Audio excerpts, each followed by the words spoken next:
मंच पर बैठे हमारे साथ जिनके साथ मुझे लंबे समय तक काम करने का मौका मिला, आज प्रभात खबर में एग्जीक्यूटिव एडिटर हैं श्री R.K. दत्ता जी, आज प्रभात खबर के प्रधान संपादक के रूप में बहुत अच्छी तरह काम कर रहे भाई आशुतोष चतुर्वेदी जी। मैं सभागार में नाम लूं तो लंबी सूची है। मैं सबके प्रति, आप में से एक व्यक्ति के प्रति अपना आभार व्यक्त करता हूं कि आप यहां मौजूद हैं। अब अगर मैं कहना शुरू करूं तो भाई सुप्रिय जी हैं, उनके साथ भी कुछ दिन मुझे काम करने का मौका मिला, और आप में से अनेक लोग हैं। पीछे हमारे बैठे रघुनाथ जी हैं, कृष्णेंदु जी हैं, जिनकी बहुत, मैं नाम लूं तो लंबी सूची है। मैं बहुत दिनों बाद अशोक अकेला को देख रहा हूं। दरअसल प्रभात खबर, सुदेश पचौरी जी, अनेक महत्वपूर्ण लोग मौजूद हैं जिनसे मैंने बहुत सीखा है। उसमें हमारे अनेक वरिष्ठ अधिकारी यहाँ मौजूद हैं जो मेरे बड़े आत्मीय लोग हैं। मैं सबके प्रति अपना पहले आभार व्यक्त करता हूं कि जीवन के इस दौर में हर मोड़ पर आप में से बहुत सारे लोग ऐसे हैं जिनका बहुत ही सहयोग मिला है। और पहली बात मैं ये कहना चाहूंगा कि यहाँ पर जो टीम रांची से हमारी प्रभात खबर की आई है, जिसमें अनुज जिन्हें आपने सुना कार्यकारी संपादक है, विजय बहादुर वाइस प्रेसिडेंट हैं हमारे, विनय जो संचालन कर रहे हैं, विजय पाठक जो स्थानीय संपादक हैं, आलोक CFO है भी। बहुत समय में बहुत आर्थिक चीजें नहीं समझता था तो मुझे विद्यार्थी की तरह वो बताया करता था। आलोक भी है, पीयूष जी, प्रभाष जी हैं, अंजनी हैं। मुझे आज उन लोगों की भी बहुत स्मृति में वो चेहरे उभर रहे हैं जो साथ जिन्होंने यात्रा शुरू की, जिनमें से बहुत आज नहीं हैं। बहुत लोग ऐसे हैं जिनका बड़ा योगदान रहा, जो भौतिक रूप से उनमें से कुछ लोग नहीं हैं और कुछ एक लोग दूसरे जगहों पर हैं। ये जब मैं आया तो उस वक्त के हालात में आपको बताना चाहूंगा, और उसके पहले जो आज 2 किताबों का यहां लोकार्पण हुआ उसके बारे में कुछ। बमुश्किल एक सप्ताह पहले झारखंड की राजधानी में इन पुस्तकों पर चर्चा हुई थी, बहुत अच्छा संवाद हुआ था।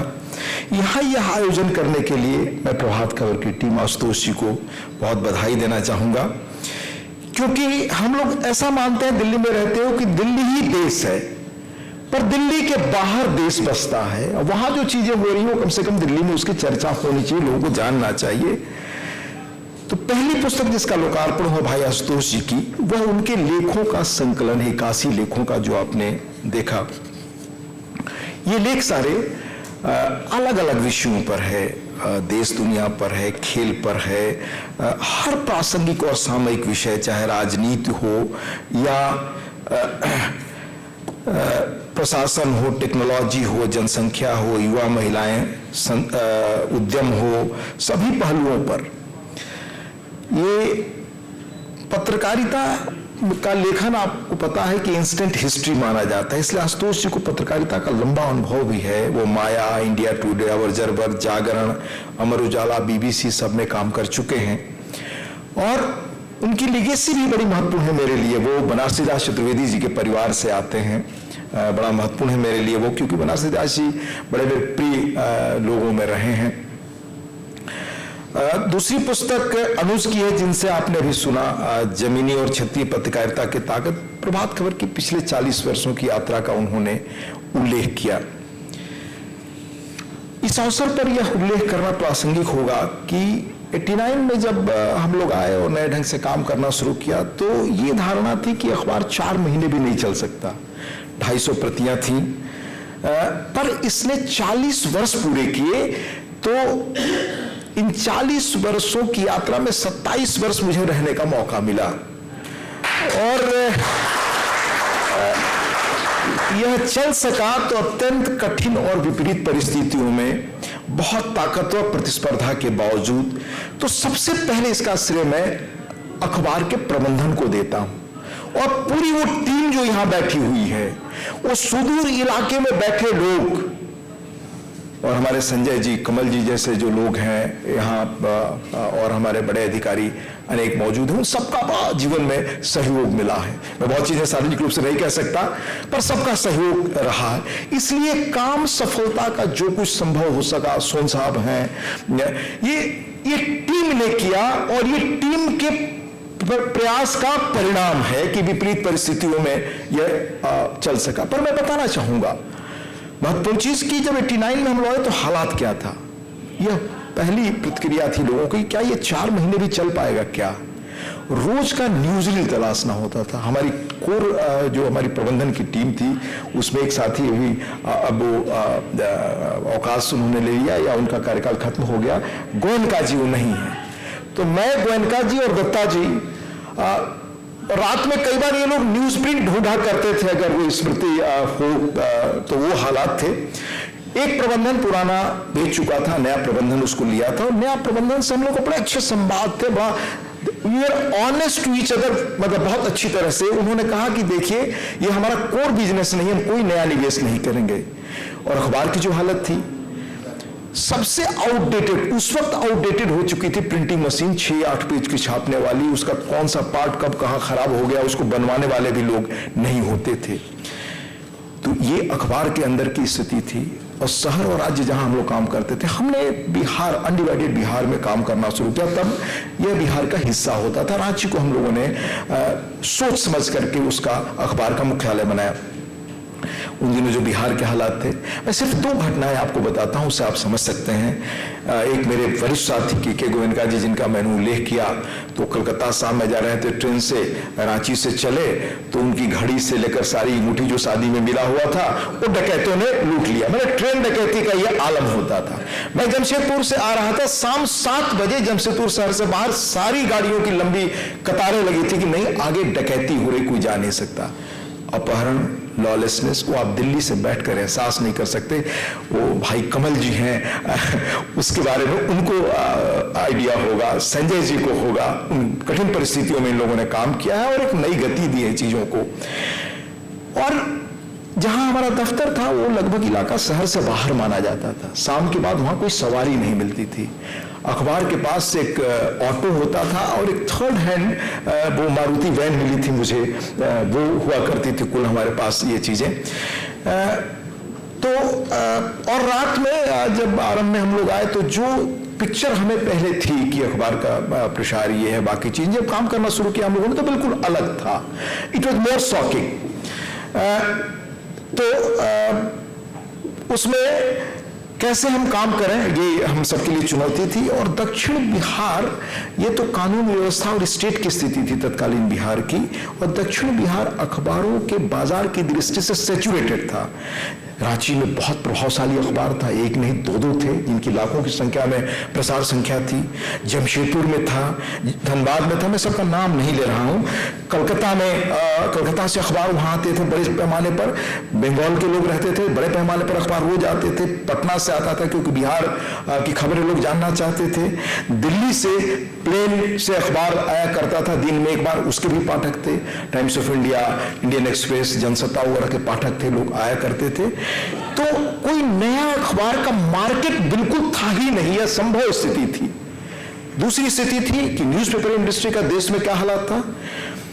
Navbharat times, times of India group का संस्थान पटना, लखनऊ, जयपुर एक एक कर बंद हो रहे थे। बिहार का बहुत ही प्रभावशाली अखबार आर्यावर्त, संडे मेल एक बड़े इंडस्ट्रियल ग्रुप ने शुरू किया, संडे ऑब्जर्वर बहुत बड़े इंडस्ट्रियल ग्रुप ने शुरू किया, वो सब बंद हो रहे थे। पायनियर देश में शुरू हुआ, 100-200 करोड़ लगा करके बड़े एक इंडस्ट्रियल ग्रुप ने वो बंद हुआ। ये सारे माने अखबार इंडस्ट्री की हालत थी। अखबारों के आय के सिर्फ 2 ही स्रोत होते हैं, पहला सर्कुलेशन से इनकम और दूसरा एजेंट आपके विज्ञापन से। तो हमेशा विज्ञापन by product of economic development. तो इकोनॉमिक डेवलपमेंट के लैडर पर बिहार सबसे नीचे होता था, उसमें झारखंड जो इलाका था, छोटा नागपुर, वो और सबसे पीछे होता था। तो विज्ञापन के कोई आसार नहीं थे। सर्कुलेशन का इनकम तो 1-1.5 रुपये कुछ अखबार होते थे, उनका सर्कुलेशन आप जानते हैं, एजेंट और उसमें खर्च जाता था। सर्कुलेशन का खर्चा तो बिल्कुल वो घर से लगाना पड़ता, वो हालत थी। और जैसा दत्ता जी ने बताया 250-300 कॉपियां थी। अब ये अखबार चले कैसे, तो सबसे पहले आने के बाद तो एक शौक जैसी स्थिति हम सबके लिए थी टीम में कि कैसे हम लोग आगे जाएं। और मैं काम करके आया था, मैं टाइम्स ऑफ इंडिया ग्रुप के धर्मयुग से और आनंद बाजार कलकत्ता से, जो दोनों रीजनेबली बड़े हाउस माने जाते थे और सबसे अपने समय के मास सर्कुलेटेड या प्रतिष्ठित पत्रिकाएं थी। फिर मैं बैंक में अधिकारी बनकर गया। उसी वक्त मुझे याद है रिजर्व बैंक में भी मुझे अपॉर्चुनिटी मिली एक वरिष्ठ अधिकारी के रूप में। और मेरी उस इंटरव्यू टीम में जो व्यक्ति थे इंटरव्यू बोर्ड में, आज भी नहीं मुझे उनका नाम याद आता है, मिस्टर नाडकर नहीं थे कोई, जो ICS अंतिम बैच के थे। पर मेरा पैशन पत्रकारिता था। और उदयन जी का नाम हमारे आशुतोष जी ने बताया, वो बार बार चाहते थे। एक बार हैदराबाद मेरे घर पे आए, मैं हैदराबाद में था बैंक में, कि नहीं तुमको आना है हमारे यहाँ। SP सिंह जी वो उनका भी हो रहा था, नहीं तुम्हें आना है। और हमारे जो संपादक थे डॉक्टर धर्मवीर भारती, वो मुझे छोड़ने को तैयार नहीं थे, पर बहुत मैं उससे आया था। गणेश मंत्री थे जिनसे बहुत सीखा। ये सारे लोग जिनके कारण काम करने का तौर तरीका हमने सीखा। और पर एक पैशन था, वो शायद जयप्रकाश आंदोलन की वजह से, और मैं जयप्रकाश जी के गांव का हूं तो उसका भी एक असर था कि क्या पत्रकारिता का सामाजिक, आर्थिक, सांस्कृतिक सवालों पर कोई गहरा हस्तक्षेप हो सकता है क्या, लोकल स्तर पर हो सकता है क्या। इसी वजह से प्रेरित होकर 2 अखबारों की नौकरी हमने छोड़ी, बड़े संस्थानों की, बैंक की छोड़ा, रिजर्व बैंक का ऑफर वो स्वीकार नहीं किया। और मैं बिल्कुल सामान्य परिवार से आता हूं। वो जो 6 महीने हम लोग पानी में रहते थे, बाद में कमल जी जानते हैं अब उस इलाके को, संजय जी भी रहे हैं उधर, तो अनडिवाइडेड बिहार में वो इलाका था। वो उत्तर प्रदेश बिहार दोनों की सीमा पर है, 2 नदियों के बीच में है। पर इन परिस्थितियों के बीच 27 वर्ष हम लोग रहे और काम किया। तो तय क्या किया हम लोगों ने? सबसे पहले तय किया मैनेजमेंट की दृष्टि से कि हमें क्या करना, जिसमें हमारी पूरी टीम शामिल होती थी। मैन पावर लगभग 240 थे और हम अखबार निकालते थे 6 पेज। तो सबसे पहले मैन पावर का असेसमेंट कराया उसमें, और हमें हमारे प्रबंधन ने कहा कि भाई आपको यहाँ हम लोग के बड़े अखबारों में एक बड़ा क्लियर लाइन होता था संपादकी। और उन दिनों संपादकी का ये होता था सर कि मैंने देखा है टाइम्स ग्रुप वगैरह में या आनंद बाजार में भी कि जो अखबारों के मालिक होते थे वो एडिटर्स के पास आया करते थे। ये वो था दौर। तो संपादकीय विभाग में काम करने वाले लोग अपने को समझते थे कि हम कुछ ब्रह्मांड में अलग किस्म के बने हुए हैं, बाकी विभाग के लोगों से मेरा कोई संपर्क नहीं होना चाहिए। ये एक भाव रहता था। तो हमारे प्रबंधन ने कहा कि आपको एक CEO की तरह संभालना है। और तो हमें पहला कल्चरल शौक लगा कि मैं इस पृष्ठभूमि से आया हूं, उन अखबारों से जहां एडिटोरियल को ये मर्यादा, ये सर्कुलेशन का, बाकी चीजों का काम देखना तो बहुत चुनौतीपूर्ण है। ये तो मेरे लिए शायद कुछ कम मेरा महत्व ये माना जा रहा है। पर मुझे ये बात समझ में आ गई मेरी टीम को कि अगर हम सब लोग एक टीम की तरह काम नहीं करेंगे तो हमारा भविष्य नहीं होगा। ये बुनियादी समझ थी जो हम टीम में सबके अंदर आई। फिर हमने एक एक्सपर्ट को इंगेज किया कि अखबार खड़ा कहां है, हमारी ग्राउंड रियलिटी क्या है, ये हम जाने। तो वो सजन बाद में वो नाम हमें प्रस्तावित किया था, हमारे मैनेजमेंट ने स्वीकार किया। मैनेजमेंट की शुरू पर इतनी उदारता रही कि जो कदम हम लोगों ने सुझाए उन्होंने स्वीकार किया।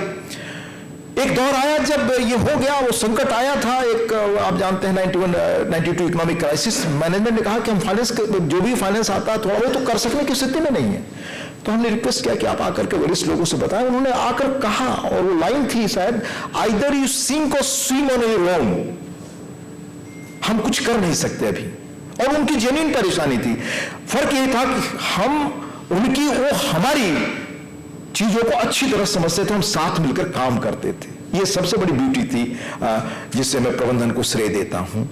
फिर हम लोगों ने ग्राउंड रियलिटी अपना तय किया, और वो सज्जन जिन्होंने हमारी रिपोर्ट तैयार की अखबार की संभावना की, यहाँ का बाजार क्या है, भविष्य क्या है, वो बाद में एक IIM के डायरेक्टर बने। और जब अनुज की पहली किताब प्रभात खबर की आई थी तो वो आए थे उस लोकार्पण में, उनको हमने बुलाया था, जिन्होंने लिख करके दिया कि जिसको जितना जल्द बंद कर दिया जाए वह बेहतर होगा। और मैं एग्री किया क्योंकि मैं हालात समझ रहा था। पर यह जरूर कहा कि अगर प्रबंधन चाहता है, कोशिश करे, तो हम लोग काम करने को तैयार है। प्रबंधन ने कहा कि नहीं, आप काम करने को तैयार हैं तो हम लोग मिलकर कोशिश करें। हम लोगों ने मिलकर कोशिश की। उस कोशिश में पहला पड़ाव था जो मुझे लगा कि एक्सपेंशन नहीं करेंगे तो इतना बड़ा मैन पावर, ये रोज 6 पेज का अखबार 8 पेज का निकाल करके हम चल नहीं सकते। उन शुरू के कुछ दिनों तक सुप्रिया जी का साथ मिला और बड़ा उनका सहयोग मिला, इसलिए मैंने आज तक में इतने टॉप पोस्ट पर एडिटोरियल डायरेक्टर हैं, पर उनका स्नेह ये प्रभात खबर के प्रति बना रहता है, ये मैं हमेशा उल्लेख करता हूं।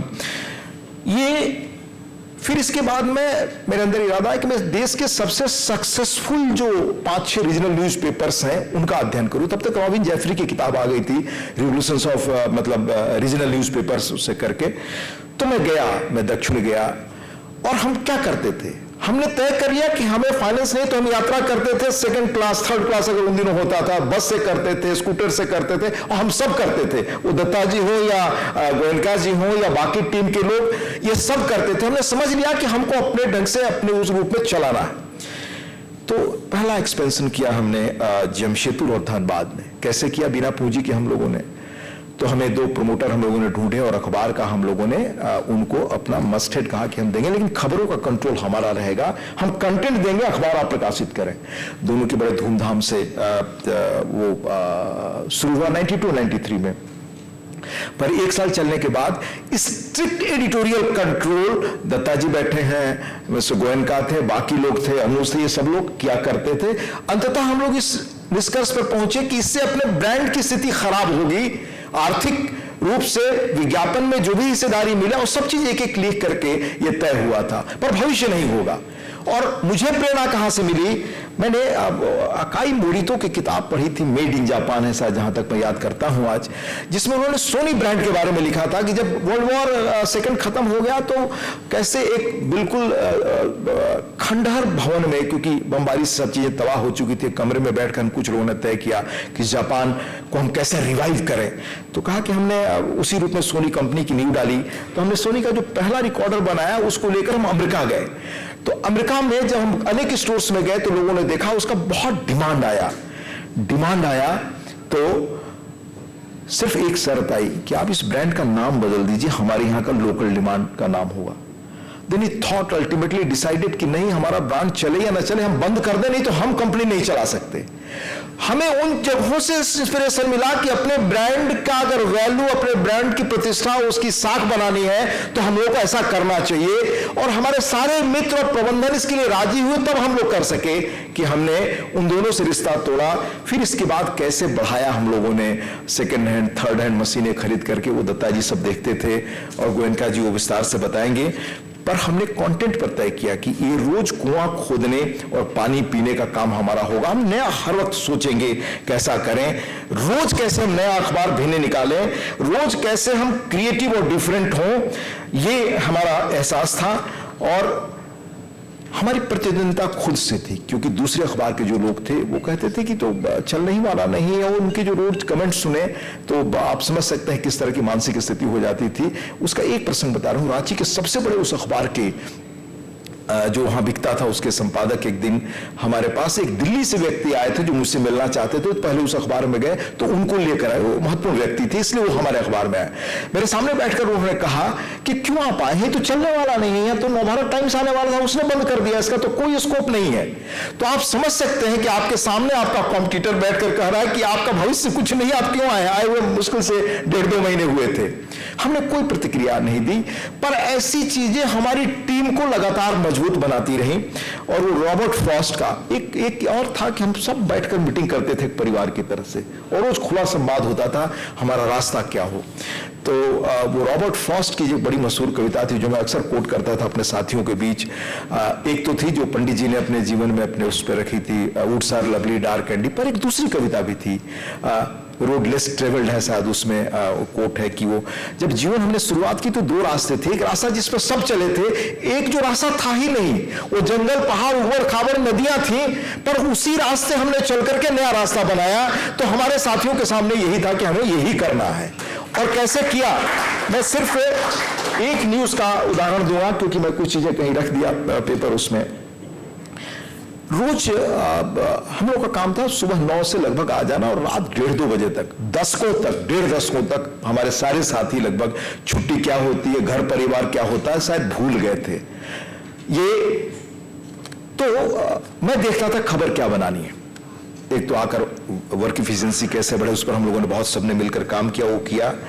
तो एक दिन मैं खबर देखा कि एयरपोर्ट के पास एक महिला जो वीडियो थी उसने कहा कि हम अब रांची छोड़ रहे हैं, हमारी 2 लड़कियां हैं, हमें हमारे घर में 3 बजे दिन में या 2 बजे डकैती हुई है और हमारे यहाँ बहुत तरह की यातनाएं हमें दी गई। तो वो खबर आमतौर से क्राइम में जाती थी, 2 लाइन 4 लाइन बहुत अंदर। हमने कहा कि नहीं, इसको आज हम लोग लीड बनाएंगे और उस पर काम किया हम लोगों ने। उसको जोड़ा, बिहार के क्या हालात हैं, कैसे घटनाएं हो रही, शहर के क्या है, फैक्ट्स फिगर्स निकाल के हर स्टोरी पर काम करते थे, होमवर्क करते थे हम लोग और उसको फर्स्ट पेज पे छापा। सारे अखबारों के नेक्स्ट डे कमेंट थे कि भाई ये तो संपादक आए हैं, इनको तो उसका साप्ताहिक में काम करने का अनुभव हुई, तो अखबार को पहले दिन ही डुबा दिए। अब ये जो खबर 2 लाइन में छपनी थी इसको तो इलीट बना रहे हैं ये लोग। ये पहली प्रतिक्रिया हमारे हॉकर्स हैं। मैं रोज प्रतिक्रिया लेता था हॉकर्स वगैरह से, मैं खुद सब चीजों पर निगाह रखता था। तो हम लोगों ने टीम में बात की, हमने कहा कि नहीं, उस चीज को ऐसा बनाया कि 1989 में इलेक्शन होने वाले थे, इलेक्शन का एजेंडा बन गया कि क्या एक विधवा महिला दो अपनी किशोर बच्चियों के साथ एक शहर में एयरपोर्ट के पास सुरक्षित नहीं रह सकती, मुख्य शहर में, तो कहां खड़ा है ये समाज, कानून व्यवस्था, सब कुछ। और मुझे याद है राजीव गांधी जी जिंदा थे और रांची आए तो उनको ये मामला एड्रेस करना पड़ा। बाकी सभी अखबारों ने फॉलो किया। ऐसी चीजें रोज करने की आदत हम लोगों ने डाली और वर्षों किया तो हम जगह बना सके। हम लोगों ने 1989 में भारत किधर व्याख्यानमाला, बिहार किधर व्याख्यानमाला, झारखंड किधर व्याख्यानमाला शुरू किया, जिसमें देश और विदेश, मुझे याद है सत्येंद्रनाथ श्रीवास्तव कैम्ब्रिज में पढ़ाते थे, ये सारे लोग वहां बोलने आए। एक्स प्राइम मिनिस्टर से लेकर एक चीफ जस्टिस, उन्होंने एक बार हमारे कमल जी भी आए थे उसमें कार्यक्रम में, श्रेष्ठ आध्यात्मिक पुरुष राधानाथ जी, स्वामी निरंजनानंद जी, बहुत सारे लोग आए। सोशल कैंपेन्स अलग, सोशल कैंपेन्स खुद आरंभ के दिनों में हमारी इतनी हैसियत नहीं थी तो मैं खुद बनाता था और कैसे हम लोग छापते थे, जागे झारखंड, बदले झारखंड, बिहार को कैसे बदलना है, हम जिम्मेदार नागरिक कैसे बन सकते हैं, ऐसे बहुत सारी चीजें की। बचपन बचाओ आंदोलन प्रभात खबर ने शायद 2008-10 के बीच शुरू किया था। अभी मैं 2 वर्ष पहले टाइम्स का पहला अंक देख रहा था 2023 का, जिसमें विवेक मूर्ति जो हेल्थ जनरल सेक्रेटरी अमेरिका के हैं, अमेरिकी नागरिक हैं, ओरिजिन भारत का, वो आह्वान कर रहे हैं। उन्होंने कहा कि बच्चों के लिए कैसे एडिक्ट बन चुका है सोशल मीडिया। हम लोगों ने 8-10 में किया था, स्टैनफोर्ड की किताबें कुछ मैंने पढ़ी थी, उससे कुछ चीजें निकाली थी। तो ये सारी चीजें हर एक फ्रंट पर हम सब ने शुरू किया प्रभात खबर में। उसका मैं एक आपको उदाहरण आज बताता हूं। एक संडे का दिन था, हमारा एक संवाददाता बगल वोरमाझी एक जगह है, वहां से एक मैं कह कर रखा था कि बिल्कुल जो समाज के कमजोर लोग हैं उनकी जो प्रॉब्लम है उनका लेकर के आना। तो एक आदिवासी व्यक्ति को लेकर के आया, वो बहुत आया, बुलाया। मैं संडे को भी हम लोग काम करते थे, तो वो अंदर बैठने से हिचकिचा रहा था, तो वो बैठ नहीं पा रहा था, जबकि बड़ा सामान्य था, हम लोग के पास कुर्सी वगैरह कुछ था ही नहीं तब बैठने वगैरह को। बैठा तो हमने पूछा भाई क्या प्रॉब्लम, तो पता चला कि वहां का एक दूसरा समूह जो संख्या में ताकतवर है, ये मत समझिएगा कि वो बड़े पावरफुल लोग हैं और दबंग है, जो दिल्ली की मीडिया समझने लगती है जो समूह अत्याचार कर रहा है वो दबंग है बड़ा, ऐसा नहीं। जो करते हैं सब, उनकी भी आर्थिक स्थिति बहुत कोई अच्छी नहीं होती, पर समूह की संख्या का एक जो दम्भ होता है उसके कारण।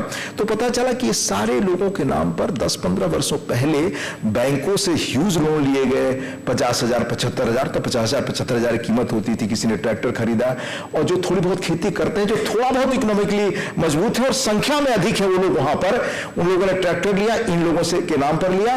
अब लोन वापसी में इनकी जमीन सारी जा रही है, खत्म हो रही है।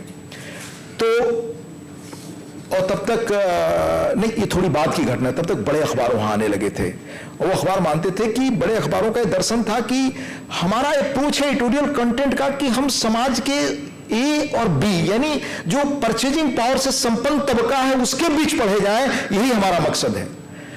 और इतने होर्डिंग, इतनी सारी चीजें प्रचार वो करते थे, इतने स्कीम्स देते थे पाठकों के, जो हम सब कहीं खड़े नहीं थे। तो हमने दो वो डिजाइन कराया विज्ञापन, और बड़ा जो मतलब आप कह सकते हैं कि बहुत, अगर डिजाइन की दृष्टि से देखें, कॉपी राइटिंग की दृष्टि से विज्ञापन के देखें तो बहुत ही खराब लगेगा। अगर उस भाषा में कहो बिहार के तो भदेश आप ये कह सकते हैं। वे कहते हैं अखबार व्यवसाय, हम कहते हैं हालात बदलना भी तो हमारा दायित्व है। हमने ये रास्ता अपनाया, इसमें से एक एक व्यक्ति, उसकी तस्वीर है आदिवासी की जिसकी जमीन ली गई, और अभियान चलाया और जमीन वापस हुई। वे कहते हैं अखबार मिशन नहीं होता, हम कहते हैं मुरझाए चेहरों की मुस्कान लौटाना भी तो हमारा फर्ज है।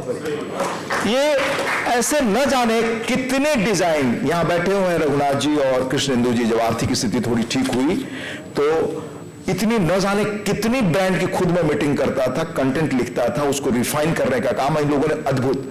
कभी मैं आशुतोष जी से, दत्ता जी से और अनुज से भी कहूंगा कि उस ब्रांड ने, कैंपेन ने जो समाज पर असर डाला, उस पर अलग से काम करना चाहिए, उसको निकालना चाहिए।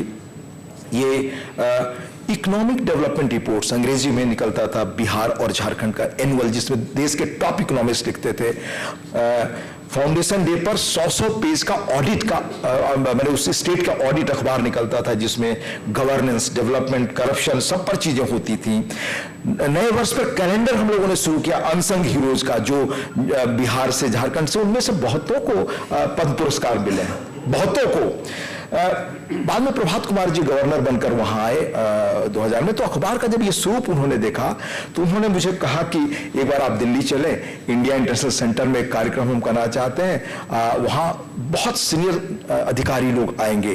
वो कैबिनेट सेक्रेटरी रहे थे और आईसी सेंटर भी एक चलाते थे। तो उन्होंने प्रेजेंटेशन करा कि प्रभात खबर किस ढंग का काम करता है, चाहे वो सिस्टम या गवर्नेंस का या बाकी चीजों पर। गवर्नेंस पर भी एक रिपोर्ट हम लोगों ने निकाली थी, एक्सक्लूसिव गवर्नेंस पर। ये तो इंडिया इंटरनेशनल सेंटर में जब हमने पूरा उसको दिखाया तो वो एक, लोग महसूस ही नहीं करते थे कि कोई क्षेत्रीय अखबार इस ढंग से काम कर सकता, और वो काम करते थे। सारे लड़के जो बैठे हुए हैं, मुझे याद है कि एक पहाड़ है झारखंड में, वो बोकारो बेरमोवर के आसपास, झुमरा पहाड़, तब वहां पर नक्सलियों की ट्रेनिंग होती थी, ऐसा सुनते थे हम लोग। और यह भी सुनते थे कि वहां नेपाल के जो उस वक्त जो बाद में सत्ता में लोग आए, उनकी भी प्रशिक्षण होता था। तो वहां हमारा कोई संवाददाता, ये बैठे हुए बीच में हमारे नीचे एक अशोक अकेला, ऐसे न जाने कितने संवाददाता थे जो आज दुनिया में नहीं, रूरल इलाके के, जिन्होंने इतना परिश्रम करके भी। मैं चतरा बहुत दिन बाद गया था, चतरा दिन में नहीं जा सकते थे, सचमुच चतरा बदल गया है। मैं गया तो वो एस्पिरेशनल डिस्ट्रिक्ट की वजह से उस हालत से बाहर निकल आया है। हमारे साथी मिले नौशाद और वहां और कई लोग जो नक्सलाइटों के बीच से रिपोर्ट्स लाते थे सारे। तो इस तरह के रिपोर्ट्स लाना हम लोगों ने शुरू किया, गवर्नेंस पर रिपोर्ट किया, और अन्य अनेक प्रकाशन की। उसी आमद से, अखबार से ही रोजगार पर एक पत्रिका हम लोग निकाली, जिसकी वजह से पटना एडिशन शुरू करके कुछ दिन हम लोग चला सके। घर महिलाओं की पत्रिका, और वो बंबई में उसका लोकार्पण कराया था हम लोगों ने मीनाक्षी से, साधुरी से। ये बिल्कुल कहिए सेकेंड क्लास यात्रा करके हम लोगों ने मित्रों के सहयोग से। आज बंबई, दिल्ली, कलकत्ता के अनेक ऐसे लोग और देश के अनेक हिस्से के जो बड़े मशहूर थे, अपने क्षेत्र में प्रतिष्ठित थे, कई क्षेत्रों में लेखन से लेकर, पत्रकारिता से लेकर, राजनीति में उन्होंने निःशुल्क जो मदद की, वो मैं आज बता ही नहीं सकता। अगर हम लोग खड़ा हो पाए तो उन सबकी मदद से आज ये अखबार आगे की यात्रा कर पा रहा है। पत्रकारों के प्रशिक्षण का हम लोगों ने व्यवस्था की, हमारे यहाँ पत्रकारों के प्रशिक्षण की व्यवस्था की। एक ट्रेनिंग स्कूल विद्या भवन से ला करके हमने शुरू किया। और हमारी प्रतिस्पर्धा कैसे अखबारों से थी, देश में कहीं वैसी नहीं है। हिंदी के जो 3 सबसे बड़े अखबार हैं, एक तो जो रीजनल थे, छोटे छोटे अखबार जो बिल्कुल वेल इंटेंस थे, सबसे ताकतवर थे उन दिनों, वो तो पहले थे। जब उनसे हम लोग आगे निकल गए, हमने किसी से प्रतिस्पर्धा नहीं की, किसी के खिलाफ कभी कुछ छापा नहीं, किसी के खिलाफ कैंपेन नहीं चलाया। जो इशूज पे हम लोगों ने छापा, हर पक्ष को लिया, कभी किसी के व्यक्ति विशेष के खिलाफ कैंपेन नहीं चलाया। और जो भी इशू उठे सिस्टम फेलियर के या दत्ता जी ने कहा करप्शन के, नीचे के कोर्ट से सुप्रीम कोर्ट तक सब में सजा कंफर्म हुई, एक चीज हमारे यहां बिना डॉक्यूमेंट के नहीं छपी। तो एक अखबार आया पहले, हम लोगों ने सिंपल जोहार, जोहा की भाषा है, वो चुना और छोटे छोटे जो हमारे अखबार के छपने के प्लेट बनते थे उस पर लगवाकर हर जगह हमारे दत्ता जी और बाकी लोगों ने लगवा दिया। जब हमारे पास कोई पहचान नहीं थी तो अखबार कैसे हमने बदला है, तो अखबार के रील के जो लास्ट कागज बचा होता था उस पर छोटे छोटे पैम्पलेट, जो आज आप देखेंगे तो कहेंगे बहुत ही डर्टी, खराब, पढ़ नहीं सकता, वो उस पर छाप करके कैसे अखबार बदला, अखबार में कौन सी स्टोरीज आ रही हैं, क्योंकि प्रतिस्पर्धी अखबार उठाने नहीं देते थे एजेंट से, तो लोगों के पास हम लोगों ने पहुंचना शुरू किया। कैसे डिमांड शुरू में हम लोगों ने क्रिएट किया, ऐसे अखबार नहीं आंदोलन, ये स्लोगन हम लोगों ने क्वाइन किया। बड़े परिश्रम के बाद सबने बहुत काम किया, उस पर चिट्ठियां मंगाई, पाठकों को इन्वॉल्व किया, अंततः हमने तय किया कि नहीं स्लोगन होगा, और हम लोगों ने इसके अनुरूप काम किया अपना। और हर जुग के अपने, आपको मैं बताऊं कि प्रोजेक्ट सिंडिकेट में, वर्ल्ड एसोसिएशन न्यूज़पेपर्स में जाया करता था प्रोजेक्ट सिंडिकेट, जिसमें नोबेल लॉरियट्स लिखते हैं, भारत में जिन पहले एक दो अखबारों ने लिया होगा उसमें प्रभात खबर था। और उस वक्त बीबीसी से भी हम लोगों ने समझौता कंटेंट का किया था। ये सारा इकोनॉमिक डेवलपमेंट रिपोर्ट निकालना, जिसमें टॉप इकोनॉमिस्ट आते थे, यहीं दिल्ली के एक टॉप इकोनॉमिस्ट से जो जुड़े हुए थे, उसमें गवर्नेंस पर रिपोर्ट निकालना, ये कहीं होता नहीं था अखबार की दुनिया में। दिवाली पर मेमोरेबल अंक निकालना, तो मैं मानता हूं कि हर युग के अपने आइडियाज और थॉट्स हैं, उनसे हम जुड़े तो चीजें बनती हैं और लोगों के असर से। और अखबार की खबर का ताकत क्या होती है, एक देश में गृह राज्य मंत्री, ये 2000 यूपीए सरकार के बनते ही घटना है, वहीं की रिपोर्ट थी, छपी, उसको फॉलो बड़े अखबारों ने किया। और मैं आपको एक और दिलचस्प बताऊं, शुरू से प्रभात खबर ने वैसी खबरों को छापना शुरू किया जिसको Economic and Political Weekly, Hindu, Tribune, Times of India Prabhat Khabar को कोट करके प्रकाशित करने लगे। ये तो इतने उसके प्रकरण है कि आप कभी देखें तो आपको आश्चर्य हो कि अखबार किन चीजों को खबर के रूप में पिक करता था। मुझे याद है, और मैं आज बहुत लोगों के नाम नहीं ले सकता, आज तक बहुत सारे वो रिश्ते विश्वास के थे, मुझे ब्यूरोक्रेसी से लेकर के समाज के अनेक ऐसे लोगों से वो सहयोग मिला, ऐसे डॉक्यूमेंट्स मिले। मैं मानता हूं कि ब्यूरोक्रेसी में बड़े ही कमिटेड लोग हैं आज भी, अगर आप अच्छा काम करना चाहते हैं तो आपको मदद देते हैं। एक बड़ा प्रकरण हुआ जिसमें पूरी सरकार को जाना पड़ा और देश तक के बड़े लोग उसमें इन्वॉल्व हुए। उसका कागज, एक आदमी मुझे फोन किया रात में कि मैं कागज तो आपको भेज सकता हूं पर मिलना नहीं चाहता। हमने कहा भेजिए, तो कहा कि रात में 11 बजे आपके फला ऐसे जाकर के ऐसे अखबार के गेट के नीचे वो डॉक्यूमेंट दे देंगे। जब 10-15 दिनों तक लगातार आया, छपने लगा, तब वो आदमी मुझसे मिला, क्योंकि उसे यकीन नहीं था कि ये ऐसा हो सकता है। ऐसा ही एनिमल हस्बेंड्री केस में था, ऐसा कई चीजों में हुआ। उनके घरों के लोग चीजों को देते थे। उसमें एक गृह राज्य मंत्री बने बिहार से ही, उनको उस रिपोर्ट के आधार पर बनने के एक सप्ताह के अंदर जाना पड़ा, क्योंकि हम किसी के प्रति बायस होकर चीजों को नहीं करते थे। हमारे लोगों का पैशन था, कन्विक्शन था कि किस तरह हमें काम करना है। एक अंतिम चीज, दो चीजें कहकर मैं बात खत्म करूंगा। आज बहुत चर्चा सुनता हूं, कल मैं एक बहुत महत्वपूर्ण पुस्तक के लोकार्पण में था शाम में, चाइना पर। उसमें सुप्रीम कोर्ट से रहे जज और अटॉर्नी जनरल वगैरह कई लोग थे, मैं भी था। बहुत अच्छी पुस्तक है। उस पर चर्चा के दौरान मैंने उल्लेख किया कि चीन ने अपने को कैसे बदला। आप याद रखें 60 तक थोड़ा पढ़ता में था, घूमता भी था, तो उनसे सीखने की कोशिश करता था। जब भी बाहर से लौटता था कुछ फ्रेश आइडियाज वगैरह होते थे, सारे स्टाफ बैठकर हम लोग शेयर करते थे एक दूसरे से क्या है। दूसरी चीज भी हमने की, जब भी बड़े अखबार आए और हमारे साथियों को अवसर मिला, हम लोगों ने कभी रोका नहीं कि भाई अब बेहतर अवसर मिला है, हमारे पास अनिश्चित भविष्य, मैं कहा करता था। पर उस अनिश्चित भविष्य के बीच भी जिन लोगों को बड़े प्रस्ताव मिले वो सारे यहां बैठे हुए हैं। ये सारे लोग, वो रहे तभी बन सका है ये अखबार, ये मेरी वजह से नहीं। ये सारे चेहरे जो बैठे हुए हैं जिन्हें बड़े प्रस्तावों को छोड़ा और यहां आज तक बने हुए, ये पैशन था।